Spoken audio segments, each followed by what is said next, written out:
It's the Score North Twin Show.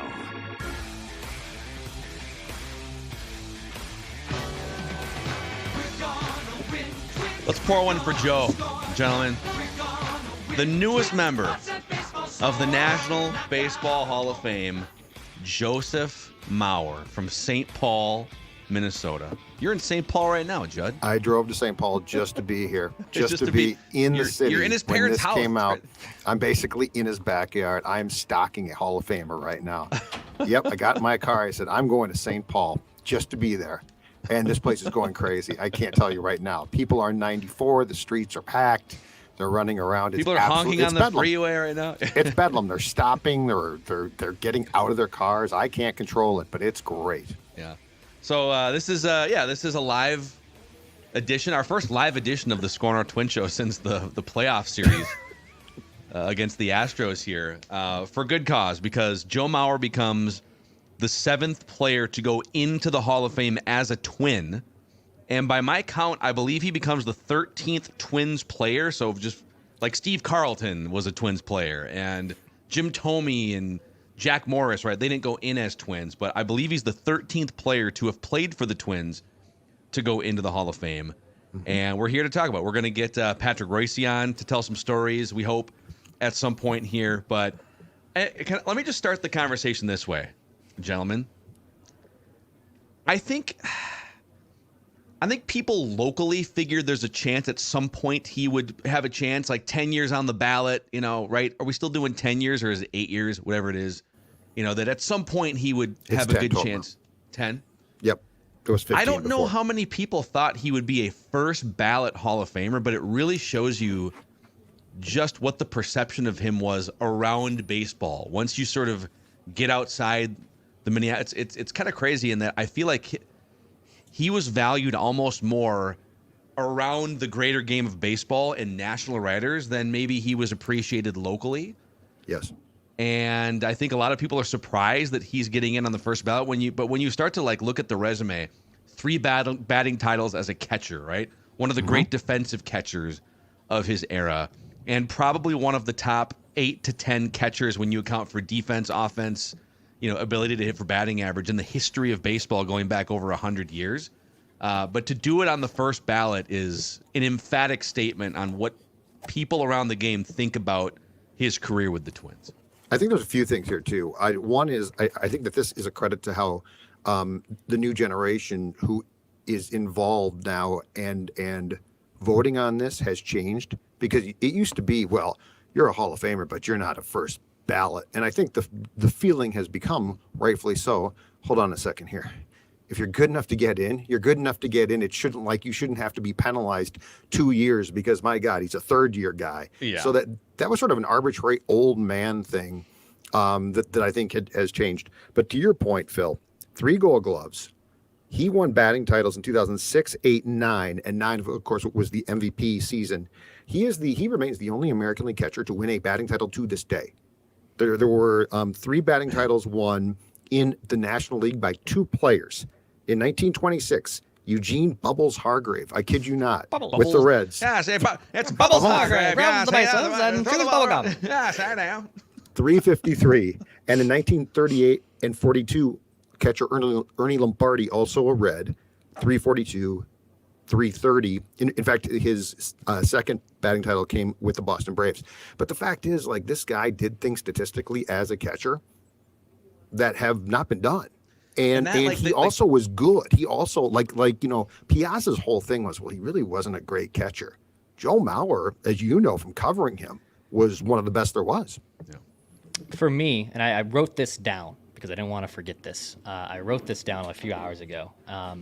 This is the most important and most validated athlete that I've ever watched to get the call into the Hall of Fame.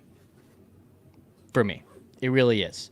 When you talk about the Minnesota legend of him being a St. Paul boy, I'm from St. Paul. Every kid from St. Paul was gravitated towards him. He won batting titles.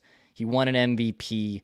Yes, there was criticisms about his contract, but he stayed here, never, got himself into trouble. It's just when you watch Joe Mauer, I mean, and you watched all those Twins teams compete for division titles, and I know there was a lack of postseason success. The swing, everything about him to me. I mean, this is, for me, the most validating guy that I've been able to really watch and say, holy crap, my entire youth and even also into adulthood, I got to see a first ballot Hall of Famer. And I think that's probably what's the coolest thing about it from my end. Yeah. Also there's the provincial nature of this is another interesting layer. So just real quick, earlier today, if you listen to our podcast, if you listen to Purple Daily and Flagrant Howls especially, you probably heard us talking in December. One of our advertisers at the time, and they'll be on and off throughout the year, is Sound Story. And so Sound Story is you essentially get regular people into a room and you tell their story in a podcast form. So we'll get Judd in to tell his life story over a podcast, right? And earlier today, I sat down and I was interviewing Harry and LaRue Clayton, a couple from Glencoe, Minnesota, who's bounced around different parts of the Twin Cities, and I won't get into too many details, but they have a connection to the Maurer family, like just through not like super close personal friends. But they told a story about how they ran into Joe at the Minnesota State Fair. It was Joe and his wife and their two twins at the time, a couple years ago, the twin daughters.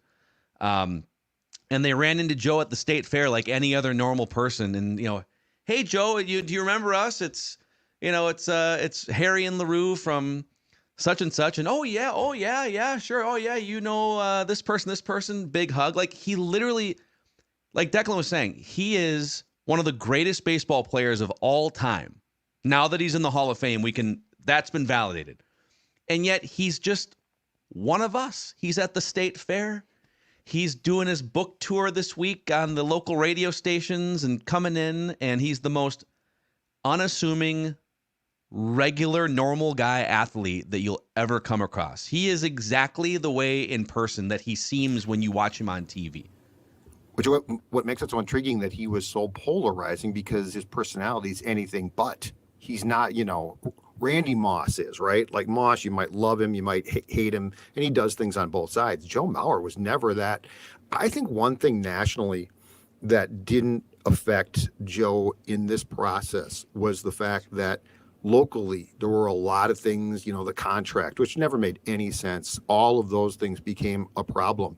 Nationally, I don't think that they were in the loop on that. Like, I don't think it ever got outside, right, our market.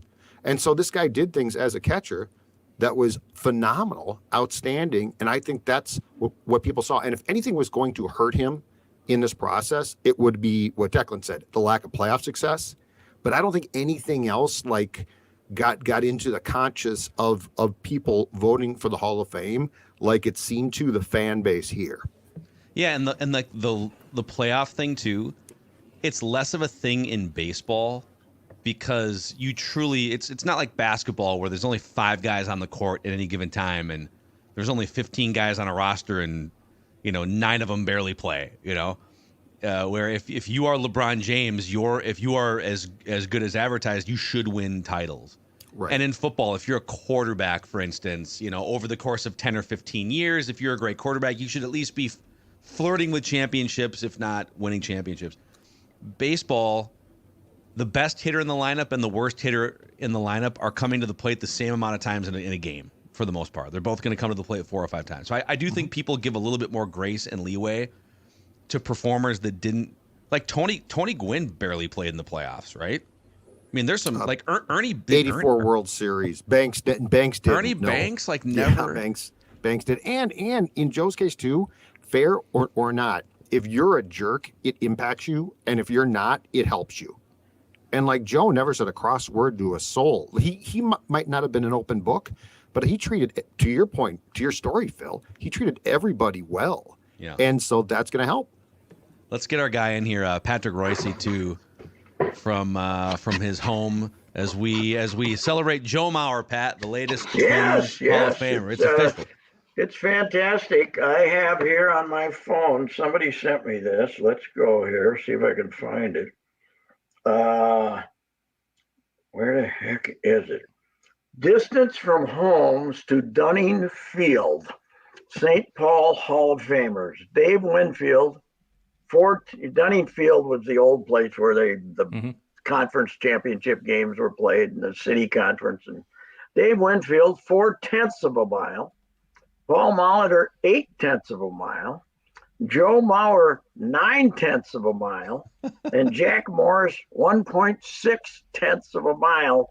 So within 1.2 miles, we have 4 Hall of Famers, which is That's incredible. which is pretty damned. And now they're coming from different directions to get there, but it is pretty amazing. And I think I told you guys this morning, but according to Jimmy O'Neill, the former Cretan baseball coach for Joe, this is the 9th high school in America to have 2 Hall of Famers. So that's pretty brilliant for Cretan for sure. You know, I was just watching the MLB network thing, and Verducci did like a 5-minute thing on Joe. So you knew Joe was going in before they announced him. Yeah. But that swing was something when it was at its best, wasn't it? Oh my gosh. gosh. That swing was basically like the 2006 through 2010 version of that swing before some of the bigger injuries. Yeah. Man. Jimmy O'Neill told me today, and I got it in the column for tomorrow, that after Joe, the last 2, 3, 4 years, Jimmy's familiar with somebody who's had concussions, just glitches caused by concussions. And he said, I can read him well enough to see when he came back to the dugout and had that look on his face, like, how in the hell did I miss that pitch?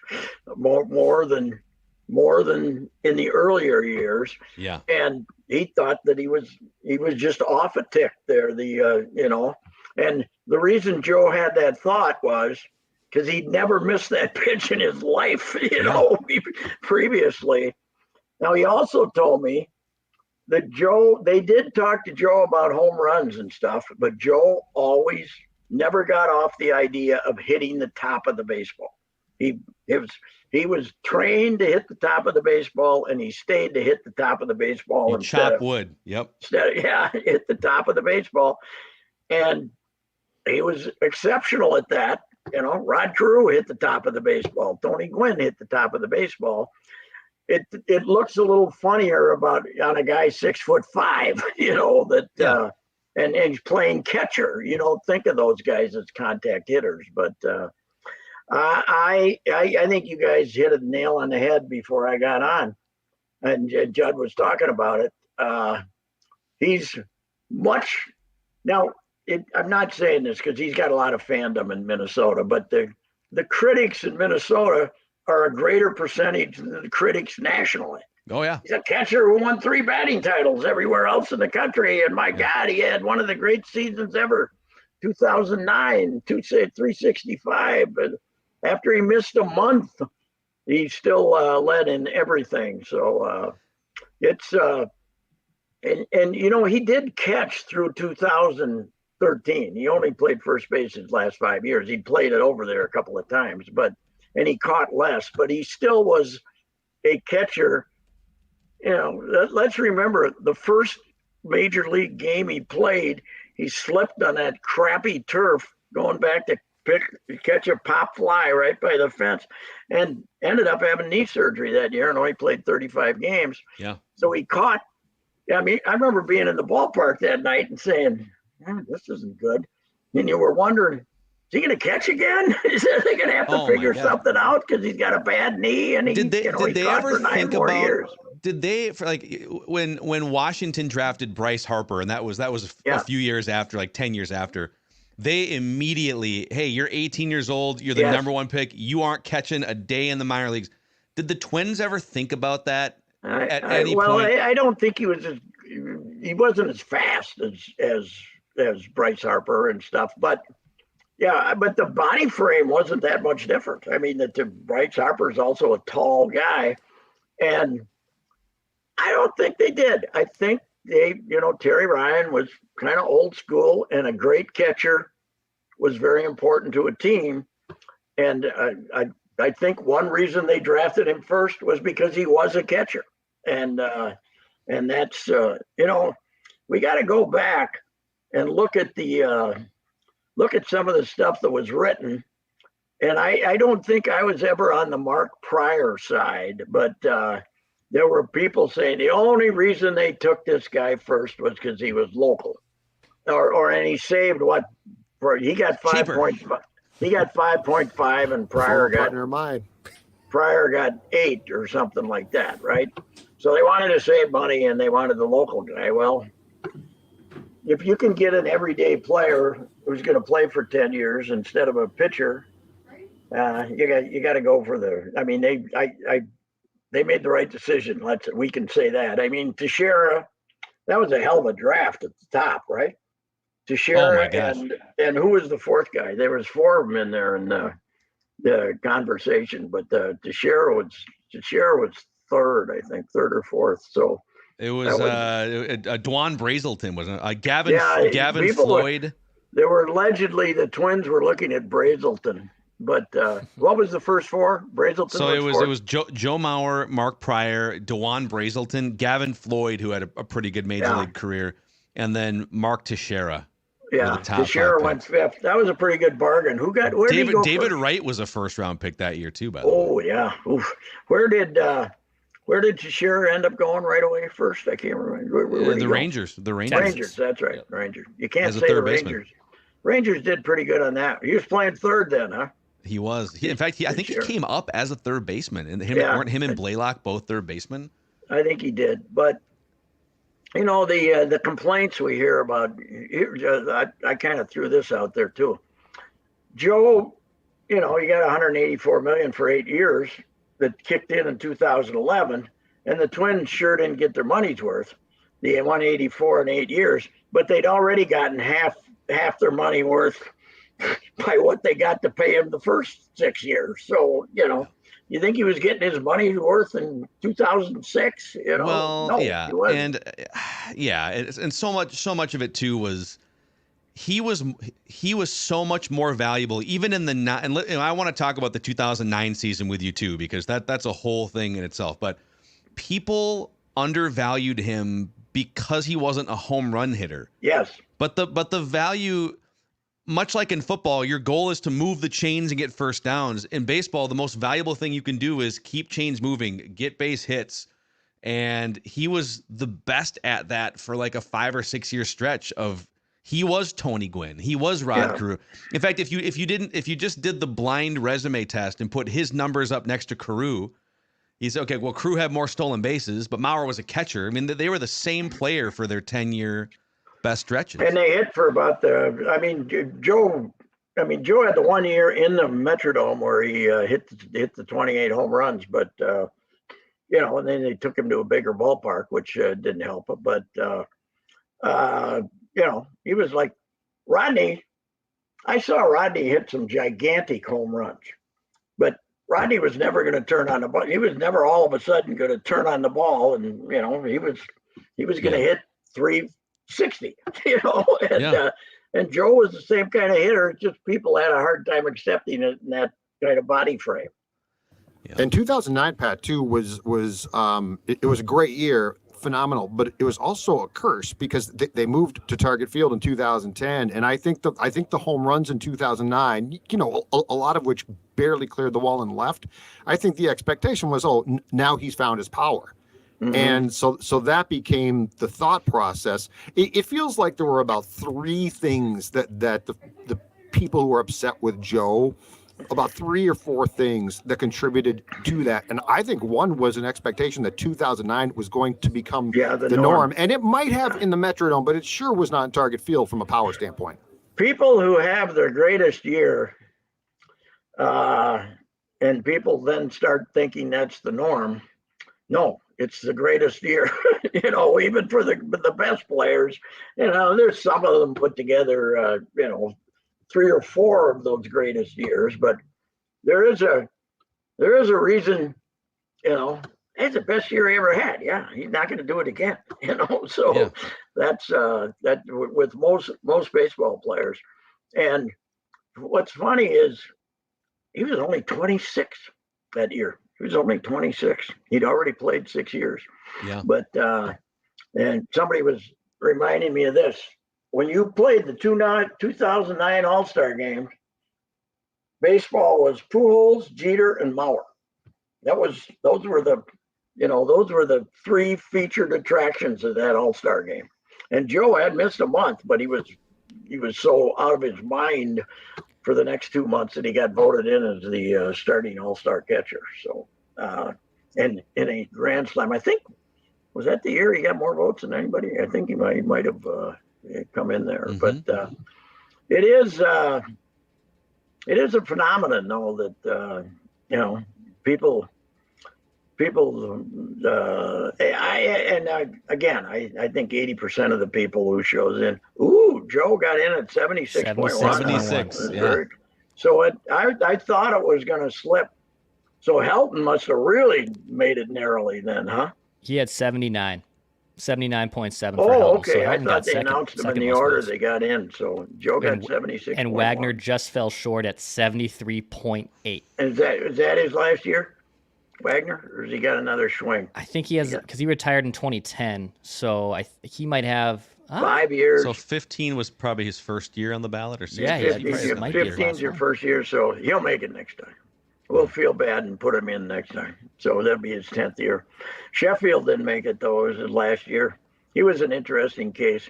There's a lot of good players on this. I mean, Beltran and Andrew Jones. I voted for Andrew Jones, but I mean, he's as good a center fielder as I ever saw. But I don't. I admit we're hard to figure out. The baseball writers sometimes we're hard to figure out, but yeah, but like there's enough of you now. There's collectively the fringes make some weird decisions sometimes, but collectively you wind up getting to the right decision usually. Yeah, right? And there's, it's almost 400 voters now. I think 390 or something, and there used to be more actually. It'd be 600 before. How many did they say? I think there used to be 600 voters like 10 years ago. Yeah, you used to, anybody who made 10 years, then they kind of expunged quite a few guys who hadn't covered baseball in a while. But 75%, man, that's a tough standard. Oof. That's a tough standard. Can I give you my favorite Joe Mauer statistic of all time? Yes, lay it on me. So Joe Mauer came to the plate just shy of 8,000 times. Okay, so let's see, it was 7,960 plate appearances. We'll round up and say 8,000 plate appearances in his major league career, and he had 31 infield pop-ups. That's unbelievable. 31 infield pop-ups in 8,000. How many times do you see a guy hit a pop-up, right? Now, I want to know, how do they go back and do that stat? Because now we diagnose everything, but back then it was just a pop-up. You didn't, and maybe they just looked it up and said. So they have starting. I don't know how far back they've tracked this, but I know they have at least 20 years of like the fan graphs and these. So there's a company called Baseball Info Solutions that helps create some of these defensive and tracking, and so they have every field kind of gridded off. Now they have tracking now. Baseball Savant. So it is the last 20 years. It's in the tracking. It's not just like a Stu Thornley, our guy, kind of making a note. Though that tells you he hit the top of the ball. Right? Yes. That tells you that he hit the top of the ball. They actually showed a good thing that Verducci claims. The spray chart. Scherzer. The Scherzer thing. Oh, the Scherzer thing. Yeah, he came up with a pitch just to get Joe out. Scherzer invented a new pitch for himself so he could get Joe out one time because Joe was dinking him and dunking him and looping him and putting the bat on the ball. So in 2009, he flew out to right field twice, though. They showed a spray chart. He flew out to right field twice. But he didn't hit fly balls to right field. He didn't pull the ball. They were probably line drives, like diving catch out. One was a sac fly, so yeah. Yeah. Okay. Yeah. Well, it's I think it's a great day for the Twins, and people there's a certain 20% of the population will complain. And if you want to read some jackasses in action, check out the Star Tribune tomorrow on the comments. But okay, glad you clarified the comments. Yeah, I was going to say not columnist. Hey, well, hey, here's Pat. the deal. Joe was soft, right? That's what they say. Joe was soft. Well, then why was he a catcher? Why did he want to be a catcher if he was soft? If I'm soft, I want to play first base when I'm in high school. I don't want to be a catcher when I'm in high school. He came to the coaches and wanted to catch when he was a 8th grader or 9th grader. So he played through more injuries and pain. To me, like, the perception of him being soft should have nothing to do with. He grinded through so much more than it's more about his kind of more meek personality. Yes. And the fact that he didn't hit bombs, right? He had kind of a lighter, softer swing. Yeah. It's a misperception. And he wasn't a leader. He wasn't a leader. The same reason he's too quiet. But he also was the number 1 rated recruit in the country playing quarterback, which generally just requires some leadership, doesn't it? Isn't that supposed to be the position? Yes. Hey, so Pat, of the 2 of the kids from St. Paul, Maurer, Winfield, who was the better multi-sport player? Well, you got to go with Joe because Winnie never played football. But, Winnie got drafted in football, but that doesn't mean anything. He never played football. But, could have played football. You wouldn't want to tackle him. He would have been quite the tight end. But I would say athletically, Winnie, but performance-wise, you got to go with Joe because he played 3 sports, and he was now. And you know what? Joe was just as good a basketball player as Winnie. Winnie was, wow. Went and played for the Gophers and got on that Big Ten championship team where was a big, strong guy who rebounded. Joe would not have been a Division I basketball player back then because we didn't have 352 schools like we do now. But he was a hell of a basketball player. He was, and he was like a 6'4" point guard. So back in high school they had 3 great guards. They had Surrey, who was a shooter. Then they had crazy foul-mouthed Sean Sweeney, who's now an assistant coach with Dallas. I was trying to get a hold of him today, but they lost last night, so he's probably watching 9 hours of film or something. But they played together on that. They had the kind of a 3-guard offense, but Joe had the ball most of the time when they played basketball. So he was a extremely good basketball. And now I think I told you guys this earlier today, but he's got the hockey rink in his backyard, and all the boys come out and play hockey with him. I talked to Tony Leesman, his best buddy, and once a week, 8 Cretan guys are out there at 9:30 or 10 at night after they get all their kids to bed, and they play a couple hours of 4-on-4 hockey. And Joe's all in on hockey now. He's feeling bad that he never played it in high school, I guess. I don't know. Yeah. And by the way, he's, I don't want to name any names, but there are a lot of former Twins that, they get done playing and they enjoy themselves a trip to JD Hoyt's or 2 once in a while. Yeah, Joe looks great. Yeah, he looks great. Yeah, he's he looks lean. Great. Chasing those kids around. The Twins are, did they tell me they played soccer? They've tried to play volleyball and soccer, and they're gonna be the next generation. But Teresa, Joe's dad, mom. His mom, yeah. Joe's mom, and she's got 10 grandkids now. She's got the 3 boys have 10 kids, so she's kind of busy running the games here and there and everywhere. And there's going to be another generation of Maurers because they're all boys, so they all carry the name Maurer. And I think there's another major leaguer in there somewhere. Genetically, the odds are someone's one of them is gonna break through. Yeah, well, it'd be interesting to see if the little boy grows up to be a big, tall, strapping guy like Joe. And Joe, why Joe didn't play varsity as a freshman? Because at Cretin-Durham Hall. Because they already had a catcher, Nick Burke, Matt's kid brother, who was I think kid brother. He was a brother. Matt's brother was their catcher. He was a senior, and they, the coach, Jim O'Neill, went to Jake, the old man, and said, Joe belongs on this team, but Nick's been our catcher for 2-3 years, and he does a good job. And, we can't just hook Nick because he's a senior. And Joe and Jake said, Joe can play with his buddies on the freshman team. Yeah. Not a parent of. Do we would know never make it as a parent in 2024, would he? Do we know what his freshman stats were as a wildly overqualified freshman team player? He bet 850. Yeah, but the pitcher from where was the pitcher from that struck him out? I gotta track. He that delivered the guy. ball. Elk River. Elk River. Yeah, Yeah. Elk River He High delivered School. the ball to the mound kids. during the ceremony. Yeah, he did. It's a great kid. I talked to him a couple of times. He said everyone was surprised, including me. that Joe missed the pitch, but that stat is incredible. I mean, no matter how good a hitter you are, you can't play 3 years of varsity baseball and strike out once. Can you? It's insane. You can't do that. No, that's. You can't. You cannot do that. The CHS field though's got to do something, right?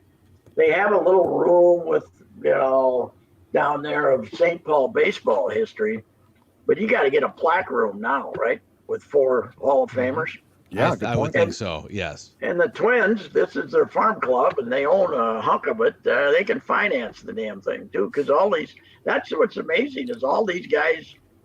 Joe was the career Twin, but all 4 of them played here. So Yeah. Yep. No, they all came. 3 through. of them took a bow here, but St. Paul's got to, they can't. You got the CHS field. Let's have a trophy room here and do something. Yeah. By the way, we're on a nice little run here. The last 5 years, in terms of either Minnesota guys or guys that came through here. So Jack Morris, 2018 inductee. Jim Thome, who was a Twin for 5 minutes, was here. Jim Cott, 2022. Tony O. David Ortiz was 2022. Yeah, David, that's right. Yeah, it is. It is a good one, and I don't know. There's going to be local pressure to go out to Cooperstown and try to repeat that again. Although it's not a cheap trip in the summer anymore. Although I know St. Paul guys that were already renting stuff, like 2 weeks ago, trying to lock something down. There's got to be some Airbnbs out there. In 25 miles out of town, you can't stay downtown anymore. It's ridiculous, but it is interesting that who's gonna draw the. See, I bet they don't have a huge. They probably won't have the huge turnout. Joe probably get more people than anybody. Well, Helton maybe, but Adrian Beltre, he played a lot of places and people like him, but he's a Dominican. Boy, his numbers. They started rattling his numbers off as far as a Dominican player. Oof. He's unbelievable. Oh, I think. What vote did he get? How much? 84%? Really? Wow, he was running high 90s. Or maybe it was higher than that. Maybe I misheard. What Beltre He get? finished with 95.1. Yeah, There you go. 95.1 is pretty good. But you can see how I was telling you guys, the guys who don't reveal their ballot, the old guys like me, it's a different voting group, and there's still enough guys in there that think the first year is sacred. And I knew Joe was going to slip. I didn't think he was going to slip that far, but but I also never thought that he would make it the first time either. So he was running, but it is quite a change in the voting. Is that we have 2 elements here now: the people who can't wait to go out and get a free story by telling who they voted for, and then the other guys who what our guy did I tell you the Lavelle story? I think I know the story. Yeah, go ahead. Lavelle wrote a column about how he's not revealing his ballot, and then 4 days later he was on a radio show or a TV show? It was a podcast, I think. He was on a podcast and he revealed his ballot. And so they marked the ballot off and put it in the pile for the guy that collects them. Yeah, unbelievable. So This on is Airbnb, his biggest Hall of Fame embarrassment since he forgot. Pedro Martinez. You know, George King, New York Post, he didn't vote for pitchers on the MVP ballot. Lavelle didn't vote for Pedro because he forgot. Yep. Because on other ballots, he had voted for pitchers, so it was hard to claim principle. But I found an Airbnb Cooperstown weekend. I'm not kidding you when I say this. This is a tent in the woods in Cooperstown, a tent. The Red Creek Hideaway. It's actually only going for $169 a night for 4 nights, Thursday through Monday. Sleep in a tent. Does it come with off? Mm-hmm. Some repellent? The bug spray? It is literally, Yes. it's a tent. What's the weekend? July 20, the 19th through the 22nd, the ceremony being the 21st. There you go. Of course, my great one was, I got to repeat this story, right? My visit when I went out there because Ringlesby was being inducted. I'd been out there a year earlier for Puck. And then Ringlesby was being inducted, and we were very close friends. So I went out there, and I kind of showed up late, and they were having dinner downtown, a bunch of them. But I'd been traveling all day, and I was exhausted. And I said, I got to go out to where are we staying? You know. So they told me where we're staying. And I said, yeah, up this road, blah, blah, blah, barn across the street, the gravel parking lot. I said, that's where we stayed last year.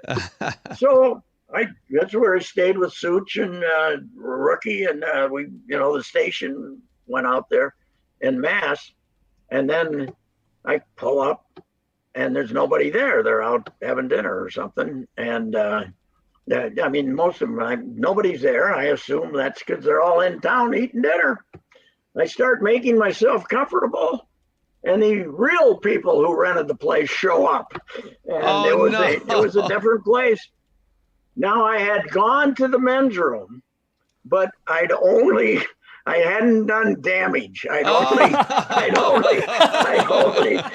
I always thought, oh my God, what if they walked in and this guy was in there grunting and growling and, in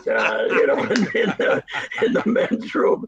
But they were the nicest people ever. They were there. That was the year that they supposedly were going to put the last group of people from the Negro Leagues.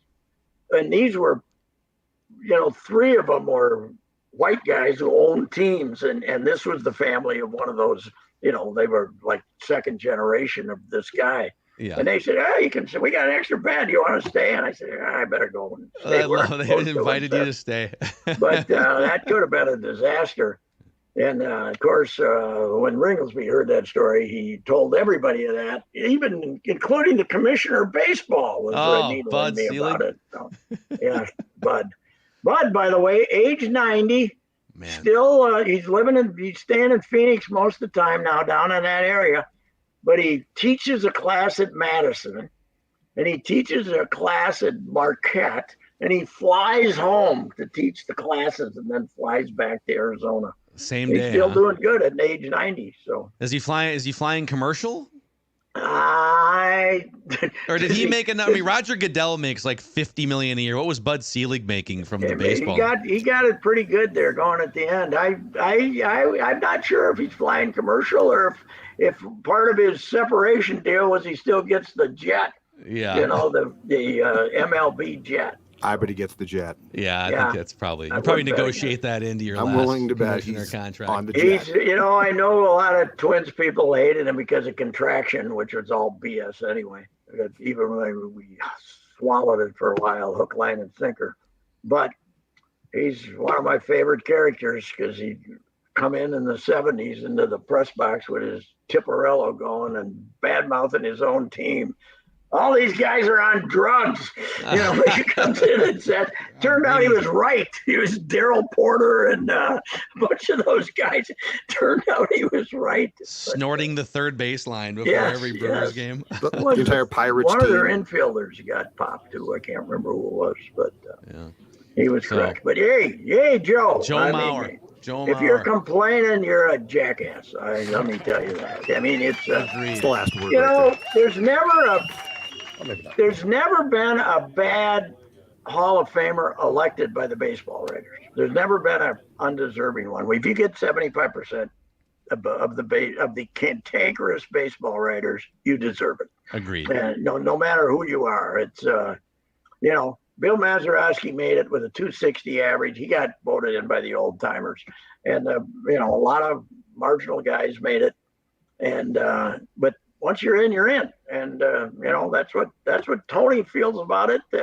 40 years, but he got in, and now, if you can be happy for Tony last year or 2 years ago and Cott, you can sure as hell be happy for Joe. Yeah, and I would say about Bill Mazeroski, by the way, if you have one of the 5 most famous home runs in baseball history, it tends to boost your Hall of Fame credentials. I say Bill Mazeroski should be in the Hall of Fame because I saw him slide into a drunk bartender trying to teach him how to turn the double play at 2 a.m. in the Twins room.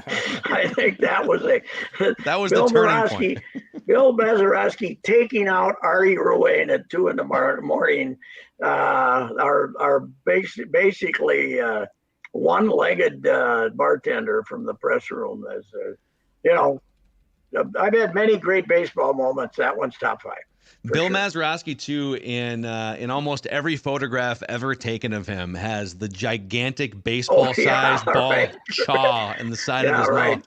Are they going to let Leland smoke at the ceremony? Leland, if the ceremony goes an hour, Leland's not going to make it. There's going to be no choice, Pat. He's going to have to walk behind the thing. I'll never forget. You were there, Phil. Remember Leland at the in the visiting clubhouse when Target Field first opened? He literally he was no smoking.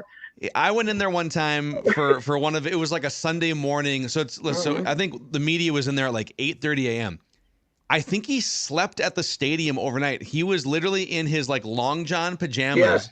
He had like a takeout box of something, and he had a gigantic ashtray with like 100 cigarettes that were in there. He needs to smoke at the podium, though. He needs to smoke while giving the acceptance speech in Cooperstown. He wins the World Series, right? And then Huizinga gets rid of everybody. I've told you this story too. So I go over to Milwaukee, and I'm going to do a piece on the Marlins are there, and I want to do a piece on this idiot who broke up this team because he doesn't like baseball. And I asked Leland about it. The Berardino was one of the reporters then for Miami, and there was 3 beat people from around there. And I wait for all the questions about that day's game, and then I asked him about it. I said, you won a World Series, and now they got rid of all your players, and I talk about all that BS all summer, all spring. I'm not talking about it. And I sat there, and he took about 6 more puffs off his cigarette, and he went off for a half hour, ripping the hell out of him. And all the reporters from Miami were saying, "Thanks, we haven't got him to do that for about 3 days." So, he needed someone new to come in. He went off for a half hour, just ripping the whole idea. Basically, he didn't mention Huizinga by name, but he ripped the whole concept. And he was gone a year later. He left. Left it. Where did he go then? Colorado? Colorado for a very brief stint. Yeah, he wasn't there very long. He could get a little surly. He could be tough to cover, but he was, he was pretty good. He was, he got in by the only guy that got in from that old timers committee though, right? This time, no players, just him. So I believe so. I don't know. Well, hey, thanks for jumping on here, Pat, on the Scorner Twin Show tonight. Go Joe. Go Joe. Go St. Paul. Go Minnesota. Did I miss his Zoom call? Was he doing an immediate Zoom call?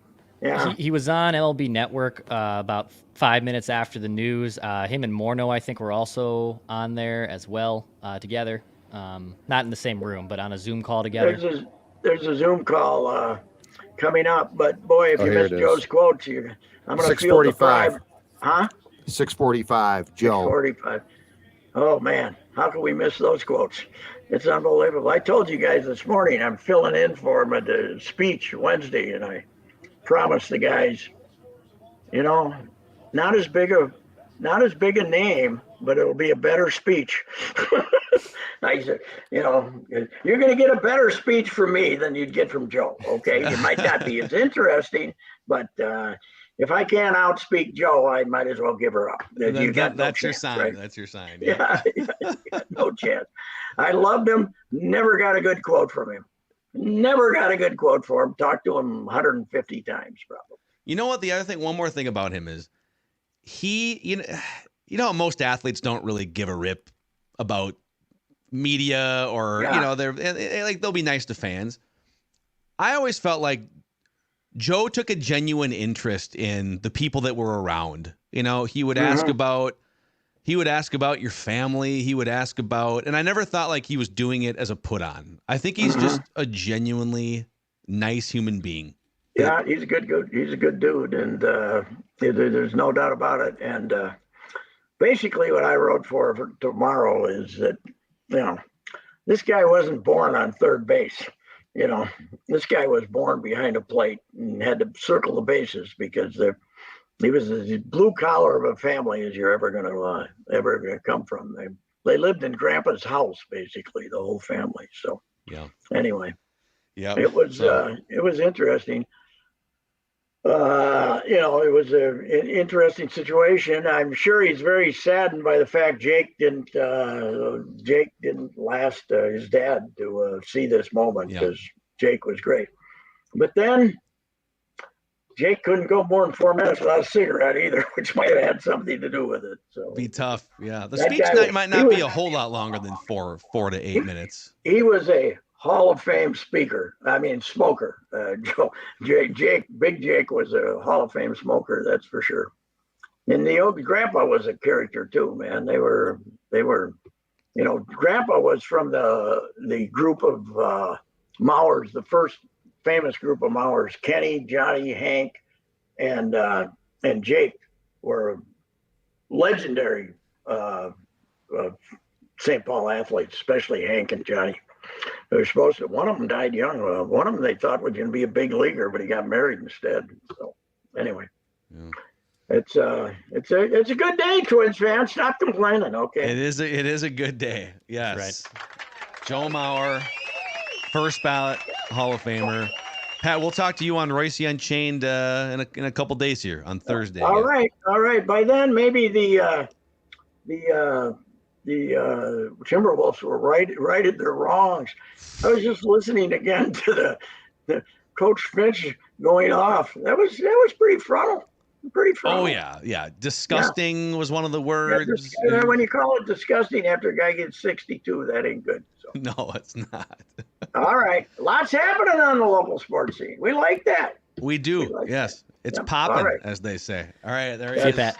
Number 5 from the baseball. By the way, people asking, his vote did go through. Pat, they did get Pat's vote for Joe Mauer, and boy, he kind of needed it. He got by 4. By 4? That's what I'm saying. If they hadn't gotten it and Joe had missed, it would be a curb. Yeah. I voted for him. I voted for him. I swear I did. I mailed it in for priority mail.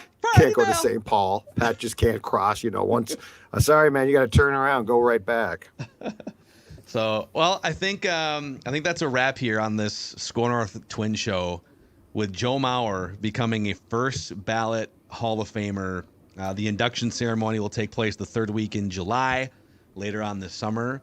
But I might jump on that conference call. See if Joe gets emotional for the first time. I don't think the speech is going to be as short as people think, because I thought his Twins Hall of Fame speech would be short, and he's like loosened up a lot. He has. He's got stories, and he's got a million people to. He's going to thank a ton of people. In fact, I have to write that down for tomorrow about people he's going to thank, because I think there's a parlay. I think there's a parlay. Yeah, I got at least three names, if not 4 names, of people he's going to thank. Yeah, and it's not like his dad or something. He's clearly going to thank his dad. It's like baseball people. Yeah, but he didn't when he gave the speech at Target Field last summer. I think I had to write that down, that it was going to be like 3 minutes or something, really, really short, and it wasn't. And he was good. He was really good. No, I did. He heard about that. He heard, and I got pissed that he went too long. But no, I think he will. I think he will give a very nice speech. I checked. It sounds like cameras were not in the house, because sometimes the TV stations try and get cameras, and it sounds like they said no. The Twins might have been allowed to have one in there, but that was it. So like MLB Network didn't, Channel 5 from our affiliation didn't. So we didn't have our so Score he might have North been YouTube crying. cameras in there. So he might be like sobbing. You might get on that conference. He's call. a little more of a softie now that he's got daughters, and I think he was a little bit more of an emotional robot until family and and I'm sure life the passing of his dad, right? Like I mean, this guy who was your rock as far as raising you is now gone. So by the way, the Twins just put out the congratulations Joe Mauer email with a link to the season tickets on sale now. Opportunists, those opportunists. So he had his number retired 2 years ago now. Is that right? He went or 3 years 2019, I think, wasn't it? It was pretty immediate, Dex. It was before the pandemic. Yeah, it was before the pandemic. So 19, he went into the Twins Hall of Fame, and he waited because he asked the team for his kid's sake. He's like, can you wait on something so that they can actually have a recollection of it? So here's the question. Are they going to find a way? I bet they do for a summer ceremony off of this. Oh, yeah. Oh, they absolutely. Yeah, well, they did for Burt Blyleven. They did. Yeah, they should. Are you mocking them for having a ceremony for this? No. I'm saying, are they going to find a way to have something? Because to your point about trying to sell tickets, I think that will attract folks. Yeah, I'm in for that. By the way, Dave St. Peter, you need a Mauer Twins Hall of Fame bobblehead. You don't have one yet. You didn't do one. You've got like 87 of them. I think they'll but you need the Twins Hall of Fame. Now the Hall of Fame does their own. So don't confuse that. So Cooperstown produces if you're currently hanging out on this live Score North Twin show, Dave St. Peter. Dave St. Peter. It'll get back to him. Let me just say this. I've been told from several sources that people affiliated with teams monitor our shows. Yeah, I mean, So we are wildly popular. Of course, so it's gonna get back to him. I'm telling you right now, I need my Mauer bobblehead for Twins Hall of Fame. Do it for Judd, if for nobody I'm serving else. my own purposes, Twins. and I got no problem with it. I'm 54. Okay, allow me to enjoy life. Well, you can keep enjoying life in St. Paul tonight at the X, and I gotta go watch a hockey game. We will we'll hit you guys with our normal Score North Twin Show episode where we're going to continue counting down the 25 greatest Twins of all time. We'll probably do that on Thursday, just kind of looking at our schedule and a random Twin of the Week. But a final congratulations to Joe Mauer, first ballot Hall of Famer. Thank you guys for hanging out with us here on the Score North Twin Show.